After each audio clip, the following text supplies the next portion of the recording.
दोस्तों, राजेश एकेडमी में आपका स्वागत है।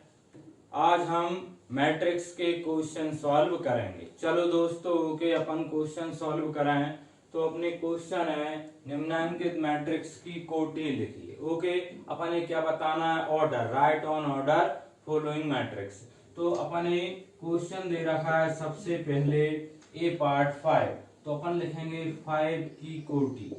5 की कोटि दोस्तों, 5 की कोटि कितनी हो जाएगी? 1 क्रॉस 1। क्यों? एक ही रो है इसमें और एक ही कॉलम है। कितना आ जाएगा? 1 क्रॉस 1। फिर अपन ए हो गया, बी पॉइंट लें, ऑर्डर ऑफ 5 लिख सकते हैं इंग्लिश वाले बच्चे, ऑर्डर ऑफ 5। अब अपन दूसरा देखें बी पॉइंट, तो कितना है? 105। अब दोस्तों 105 की कोटि लिखें अपन सेकंड में। 105 की क्या लिखें दोस्तों? कोटि। तो कितनी आ जाएगी? देखो, R1 R2 R3 कितनी रो है? 3, और कॉलम कितना है? सिर्फ एक। तो कितना हो जाएगा? 3 क्रॉस 1। ओके दोस्तों, तीसरा सी है, थर्ड वाले की अपन कोटि लें तो उसे लिख लो 2 3 4 1 5। कितना है? 3 5 5 6 8 और 1 2 9 4 7 की कोटि अपन लें। Order of this, order of, इसे भी लिख लो, ऑर्डर ऑफ। अब इसकी कोटि लें तो इसमें कितनी रो है? R1 R2 R3 3 रो है, कॉलम 1 2 3 4 5 5 कॉलम है। कितना आ जाएगा दोस्तों? 3 क्रॉस 5 आ गया। चलो अब अपन अगला क्वेश्चन सॉल्व करें। अगला क्वेश्चन सॉल्व करें दोस्तों, तो अगला क्वेश्चन कह रहा है एक मैट्रिक्स दे रखा है, अपन रफ कर दूं। ऑर्डर मतलब आपको क्या देखना है? जितनी रो और जितने कॉलम। जैसे इसमें एक रो एक कॉलम है, इसमें R1 R2 R3 3 रो है और कॉलम खड़ा है एक। ये रो रहती है, ये वाला कॉलम रहेगा दोस्तों। अब आप देखें सी, तो सी में ये है, तो अपन ने देख लिया R1 R2 R3 कितनी रो है? 3, और कॉलम 1 2 3 4 5 कितने हैं? 5। कितना आ गया? 3 क्रॉस 5। ओके दोस्तों, कर दूं रफ? चल,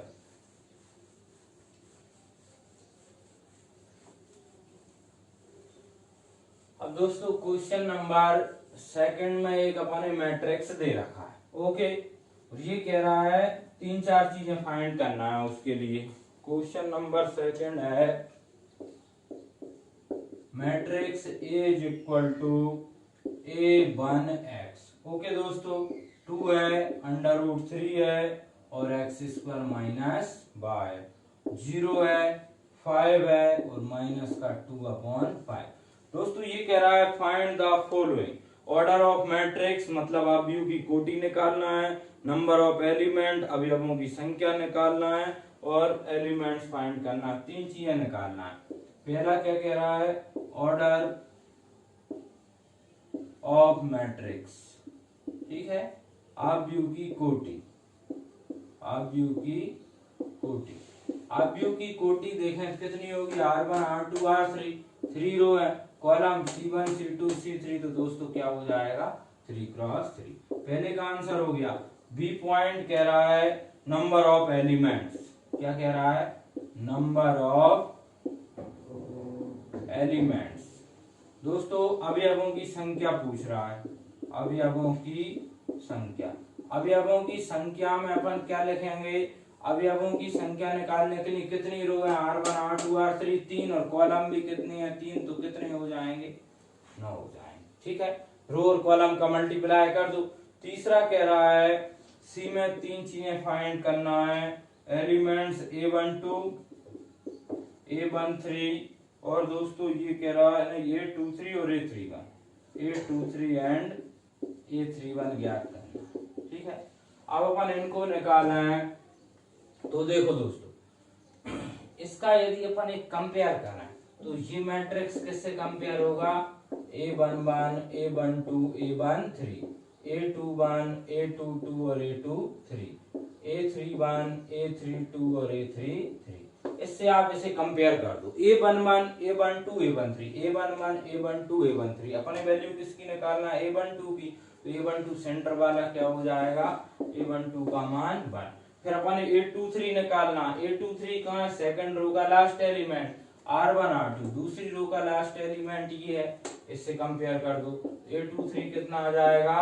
x² माइनस y। ओके दोस्तों, अब आप देखो A31 कहाँ पे है? यहाँ पे। तो ये कहाँ पे हो जाएगा?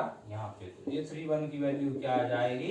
0। समझ गए? आपको पता होना चाहिए, ये पहली रो है तो पहला एलिमेंट A11 A12 A13, फिर सेकंड है तो A21 A22 A23, थर्ड है तो A31 A32 A33। इससे कंपेयर कर दोगे, सारी वैल्यूज आ जाएंगी। ओके बेटा, आ रहा मैट्रिक्स समझ में? कोटि कैसे निकालते हैं अपन? ऑर्डर फाइंड करना है तो R1 R2 R3 लिख लो, 3 है, C1 C2 C3 क्रॉस लगा के लिख दो। ये रो के लिए रहता है और ये कॉलम के लिए रहता है।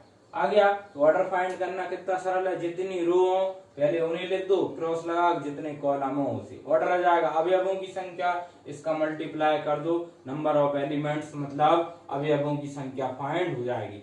फिर बेटा ये वैल्यू एलिमेंट निकालना हो तो ये पहला रो है, पहली रो में कैसे अवयव होते हैं? A11 A12 A13 A14 Mn तक चलेंगे, ऐसे A21 A22 कर दोगे कंपेयर। ओके, चलो दोस्तों अब अपन अगला करते हैं। कर दूं ग्राफ? आ रहा है समझ में आपको?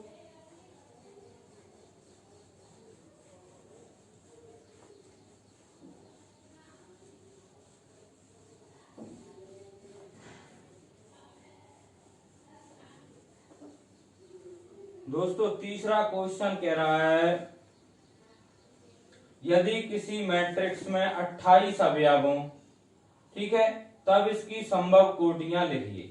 यदि इसमें 13 अवयव हों तो कोटियां क्या होंगी? क्या कह रहा है? यदि किसी मैट्रिक्स में 28 अवयव हों, 28 एलिमेंट, तब इसकी संभव कोटियां लिखिए। यदि इसमें 13 अवयव हों तब कोटियां क्या होंगी?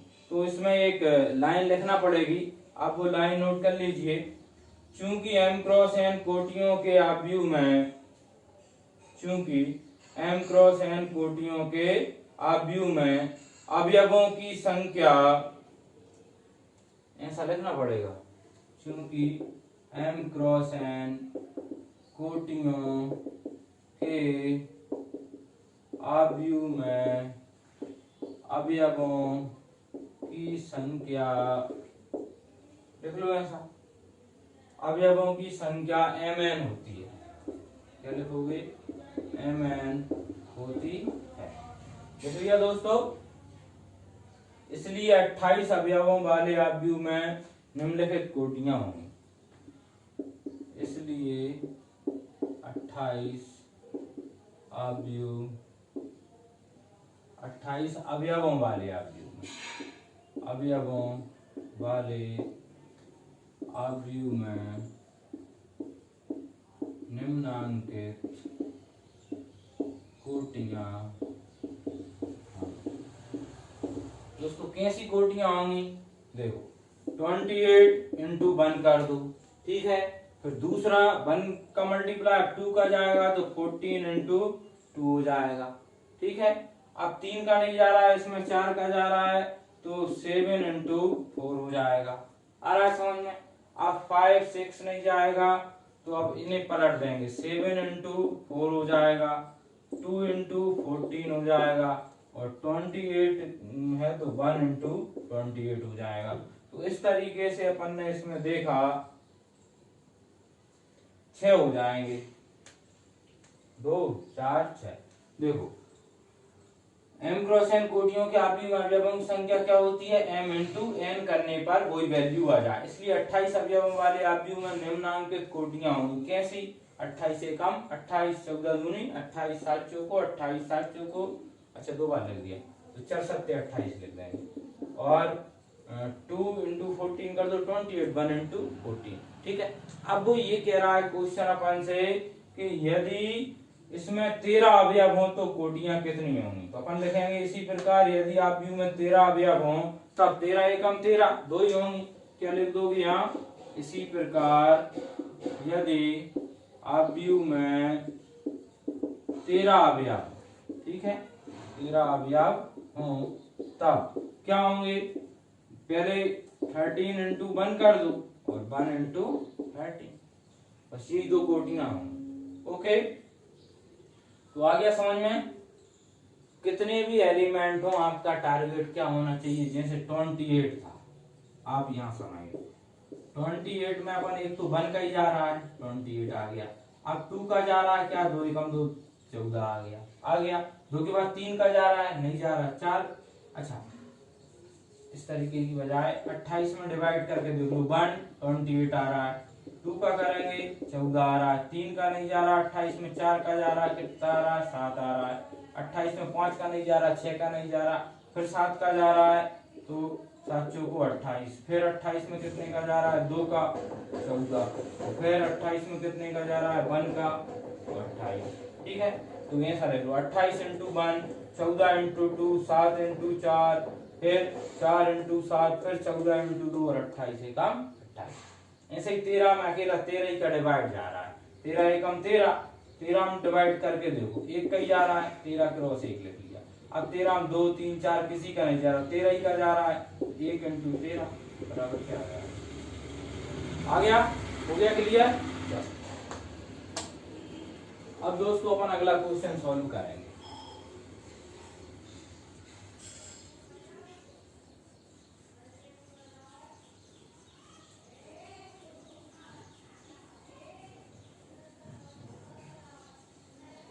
दोस्तों अगला क्वेश्चन अपन देखें तो क्वेश्चन नंबर 4 कह रहा है निम्नांकित उदाहरण के लिए, तो 3-4 चीजें कह रहा है वो। ठीक है, क्या कह रहा है, गिवन एन एग्जांपल, निम्नांकित उदाहरण के लिए क्वेश्चन नंबर 4। पहली चीज फाइंड करना है अपने 4 रो डायगोनल मैट्रिक्स, 4 पंक्ति वाला आव्यूह। क्या कह रहा है, 4 पंक्ति वाला आव्यूह। ठीक, 4 रो डायगोनल मैट्रिक्स। दोस्तों 4 पंक्ति वाला अपन आव्यूह लेंगे, सॉल्यूशन भी मैं इसका कर ही दे रहा हूं। 4 पंक्ति मतलब इसमें 4 रो होना चाहिए। ओके दोस्तों, तो 4 रो वाला अपन कोई सा भी एक मैट्रिक्स ले लेंगे। 4 रो अपन मैट्रिक्स ले लें तो 1 2 3 4 कर दो, 5 6 2 1 कर दो, 3 1 4 2 कर दो, और 4 1 2 का 4 कर दो। आप देखो इसमें कितनी रो है, R1 R2 R3 R4, 4, और C1 C2 C3 C4, क्या हो गया 4 क्रॉस 4। उसने कहा था 4 पंक्ति वाला आव्यूह बताओ, आ गया। अब इसी का दूसरा पॉइंट है, तो दूसरा पॉइंट कह रहा है बेटा एक एक मैट्रिक्स I3 बताओ।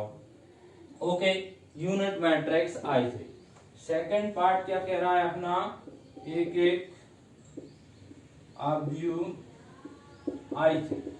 Okay, unit matrix. दोस्तों यूनिट मैट्रिक्स यदि अपन करेंगे तो I3 क्या आ जाएगा, 1 0 0 0 1 0 0 0। ओके दोस्तों, आ जाएगा। अब अपन यदि दोस्तों इसमें तीसरा पॉइंट देखें तो तीसरा पॉइंट क्या कह रहा है, 3 क्रॉस 2 शून्य मैट्रिक्स, 3 क्रॉस 2 नल मैट्रिक्स कह रहा है। तीसरा कह रहा है 3 क्रॉस 2 शून्य मैट्रिक्स। ठीक है दोस्तों, नल मैट्रिक्स। अब 3 क्रॉस 2 का अपन नल मैट्रिक्स ले लें तो 3 रो चाहिए, 2 कॉलम चाहिए इसमें, 3 क्रॉस 2 नल मैट्रिक्स आ गया। R1 R2 R3 3 रो है, और C1 C2 2 क्या है दोस्तों, कॉलम। आ गया इतना। अब चौथा क्या कह रहा है दोस्तों, गौर देख लो आप। चौथा कह रहा है पंक्ति मैट्रिक्स, कोई भी एक रो मैट्रिक्स बता दो। क्या कह रहा है, आ रो मैट्रिक्स। चौथा कह रहा है आ रो मैट्रिक्स। रो मैट्रिक्स मतलब पंक्ति आव्यूह। पंक्ति आव्यूह इक्वल टू कोई सा भी ले लो, 1 2 का 4 ही ले लो, तो एक रो है और 3 कॉलम है इसमें। आ गया भाई, छोटे छोटे से क्वेश्चन है, सरल सरल थे, लेकिन बेटा बेसिक पढ़ना तो पड़ेगा अपन। ओके चलो रफ कर रहे हैं। अब अपना क्वेश्चन नंबर 4 हो गया, 5 करेंगे अपन।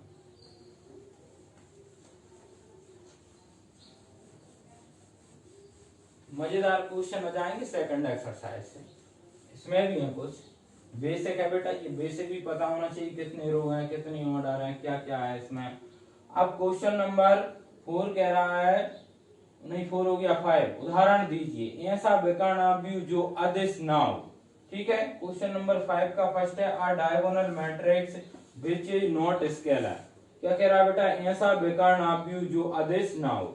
ऐसा विकर्ण आव्यूह जो अदिश ना हो वो कैसा हो जाएगा, अदिश ना हो मतलब सदिश हो, और सदिश हो तो विकर्ण आव्यूह अपन कोई सा भी ले लेंगे, 1 0 0 0 2 0 0 0 3, क्या है 3 क्रॉस 3 का। बेटा अदिश ना हो, नॉट स्केलर का मतलब होता है अदिश कब नहीं होता, जब विकर्ण में सेम एलिमेंट। यदि अदिश होगा कहेगा, स्केलर कहेगा तो 1 0 0 0 1 0 0 0 1 या 2 0 0 0 2 0 0 0 3। स्केलर मतलब अदिश का मतलब समझ गए, ये क्या है, एक अदिश आव्यूह है।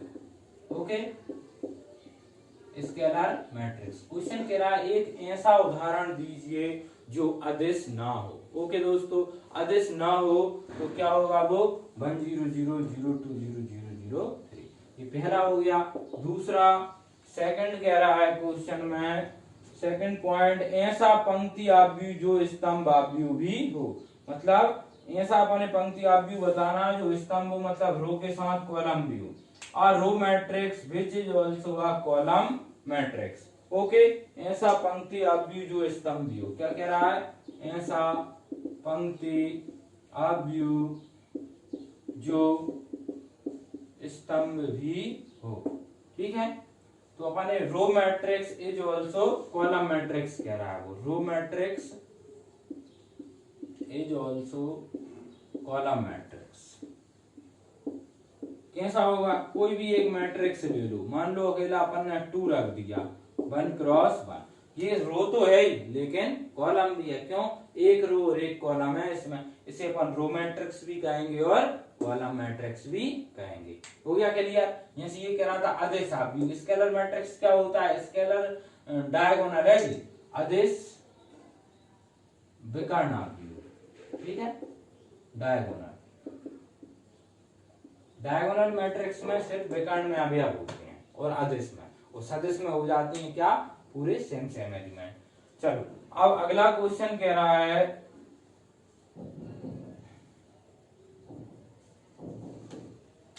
इसकी पूरी लाइन लिखते हैं, इसकी पूरी लाइन थी, ऐसा विकर्ण आव्यूह जो अदिश ना हो जाएगा क्लियर। ऐसा विकर्ण आव्यूह जो अदिश न हो, अ diagonal matrix which is not scalar, a diagonal matrix is not scalar. ठीक है, ऐसा विकर्ण आव्यूह जो अदिश ना हो तो अपन क्या ले लेंगे, 1 0 0 0 2 0 0 0 3, 3 क्रॉस 3, और यदि आदेश होगा तो क्या आएगा, ये एलिमेंट सेम आएंगे। और ऐसा पंक्ति आव्यूह जो स्तंभ भी हो, मतलब रो मैट्रिक्स इज आल्सो क्या कह रहा है, कॉलम मैट्रिक्स, तो ऐसा क्या होगा, एक हो जाएगा, 2 4 5 कुछ भी रख देंगे जिसमें एक रो और एक कॉलम। ओके दोस्तों, अब तीसरा कह रहा है इसी में अपना, कोटि 3 का वर्ग आव्यूह बताओ। ओके, थर्ड पॉइंट क्या कह रहा है, a square matrix of order 3। तीसरा कह रहा है are square matrix of order 3, कोटि 3 का वर्ग आव्यूह। दोस्तों कोटि 3 का वर्ग आव्यूह अपन यदि लेंगे तो वो क्या ले लेंगे, कोई सा भी, 1 2 3 ले लो, 4 2 1 ले लो, 3 2 1 ले लो। आप इसमें देखो 3 रो है और 3 कॉलम, 3 क्रॉस 3 का एक मैट्रिक्स है जी, तो ये क्या हो जाएगा, 3 क्रॉस 3 का एक मैट्रिक्स है, मतलब वर्ग आव्यूह हो गया। कोई सा भी हो सकता है, इसका एग्जांपल 2 1 1 2 भी हो सकता है, 2 क्रॉस 2 का। इसका अपन कोई सा भी ले सकते हैं, 4 क्रॉस 4 का ले लें, 1 2 3 4 4 2 1 3 3 2 1 4 4 1 2 4। ओके, वर्ग आव्यूह मतलब स्क्वायर मैट्रिक्स का मतलब है दोस्तों जितनी रो उतने ही कॉलम। ओके, कर दूं रफ, चलो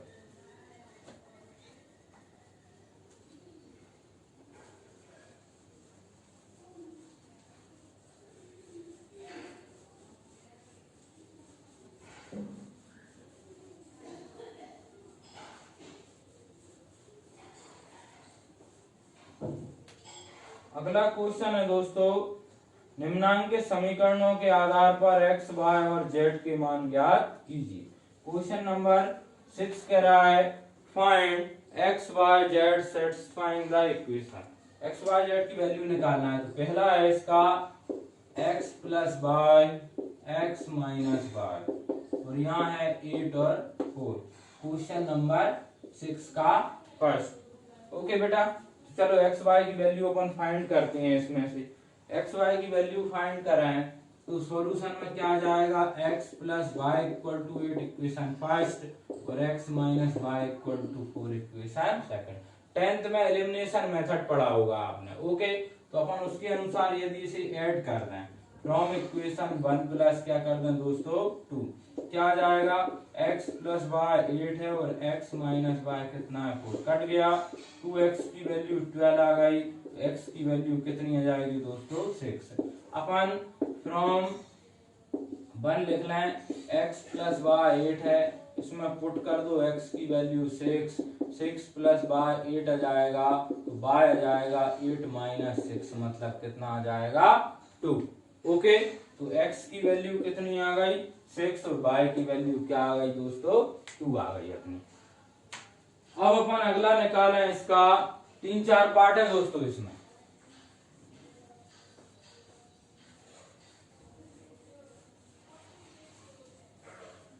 चलो देखो, अगला है सेकंड पार्ट।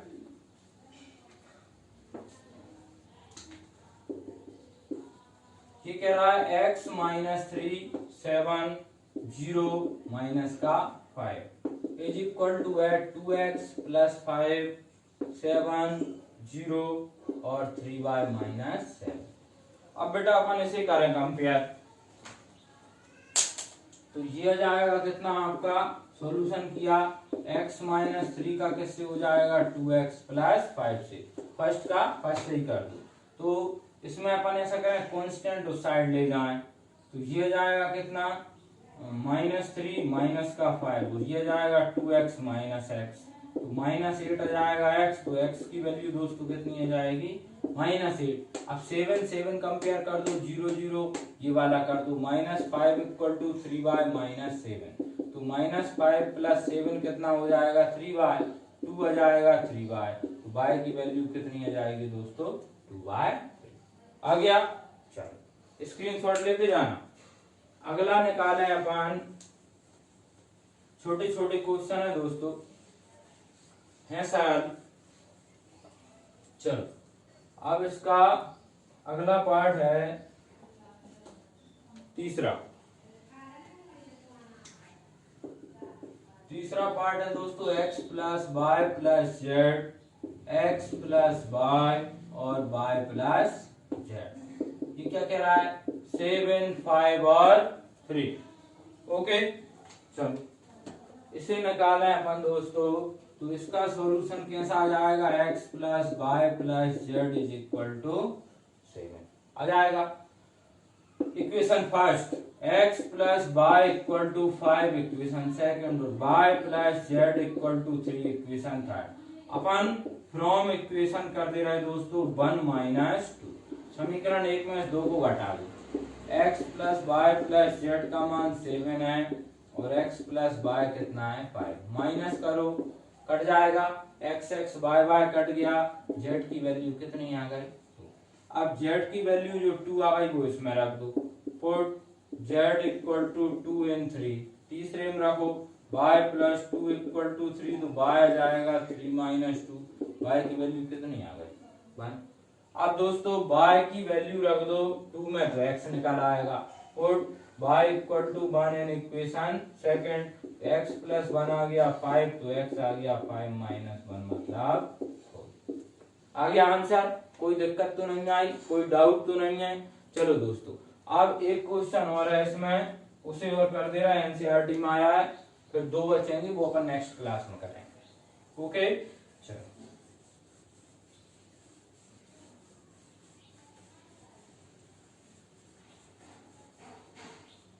अगला क्वेश्चन है दोस्तों इसका चौथा वाला पॉइंट 3x प्लस वाई ये आ गया 5, ये आ गया y प्लस 1 2 माइनस 3x, यहाँ आ गया 0 y माइनस 2 8 और 4। अब अपन दोस्तों यदि इसमें ध्यान दें तो ये जाएगा कैसा 3x plus y equal to 0, एक समीकरण बना दो। इसका कंपेयर करोगे तो y माइनस 2 5 एक समीकरण 2 बन जाएगा। इसका करोगे तो y प्लस 1 इक्वल टू 8 तीसरा बन जाएगा, और इसका करोगे तो 2 माइनस 3x इक्वल टू 4 चौथा बन जाएगा। कोई से भी दो समीकरण सॉल्व करके अपन आंसर निकाल लेंगे। ओके, तो यहाँ से अपन सॉल्व कर ले तो y की वैल्यू 7 आ जाएगी, उसे यहाँ रख देंगे तो x आ जाएगा। तो अपन ने लिखा फ्रॉम इक्वेशन 2 कितना है y माइनस 2 इक्वल टू 5, तो y आ जाएगा 5 प्लस 2, तो y की वैल्यू कितनी आ गई दोस्तों 7। y की वैल्यू 7 इसमें रख दो, आंसर आ गया। पुट या putting y equal to 7 and 1, तो दोस्तों 3x प्लस 7 कितना आएगा 0, 3x आ जाएगा माइनस 7, तो x आ जाएगा 7 की y आ गया। तो ओके, गुड बाय, कल फिर नेक्स्ट क्लास में मिलेंगे अपन। ओके बेटा।